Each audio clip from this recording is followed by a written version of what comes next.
అది ఒక షేద బావి. ఒక ముసలమ్మ బావి పక్కన చెట్టు ఉందని పోయి నీడ కూసున్నదుల్లా. మళ్ళా లేచి ఇంట్లోకి పోదామని చూసింది. కంతే ఇంతల్ని ఏమైందో ఏమో గాని గిర్ర గిర్ర తిరుక్కుంటూ పోయి బావిలో పడ్డది. కంతే ముసలమ్మ గొంతేమో పెద్దగా రావట్లేదు, బయట నొలకి నవడతలేదు. ఆఖరికి ఇంటోళ్ళు చూసి పోలీసులకు ఫోన్ కొట్టిర్రు. ఇక చూడుండ్రి పోలీస్ అన్నలు ఎట్లా కష్టపడి తీసిండ్రో.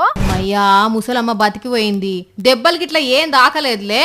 మరి ఈ నడుమ పడుతున్న వానలకు నీళ్ళెన్ని వచ్చినాయని తొంగవాడు చూసిందో ఆయనతో కండ్లు తిరిగి బాయిలో పడ్డదో తెలియదు గాని మళ్ళా ప్రాణాలతోనైతే బయట పడ్డది. కరీంనగర్ జిల్లా చొప్పదండ అవ్వది.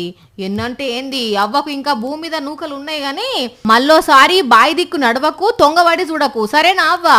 అబ్బర బిడ్డ, బావి లోతుగానే ఉన్నది కదా, మొత్తం షిమ్మ చీకటి ఉన్నది. బ్యాటరీ లైట్లు సెల్ ఫోన్ లైట్ పెట్టినా సరిగ్గా కనబడతలేదు. ఇగో ఈ పోలీస్ అన్న రెడీ అయింది కదా పోయి తీసుకొచ్చేతందుకు. అగో అగో చిన్నగా దిగవే అన్న, చిన్నగా దిగు. ఆహా మంచిగానే దిగుతున్నలే. ఏందో ముసలమ్మ మాటిన పడుతున్నాయి. ఏందవ్వా పోయి గింతలోతున్న బాయిల్నే పడ్డావు, మట్టికి ఎందుకు భయపడుతున్నావు అవ్వా?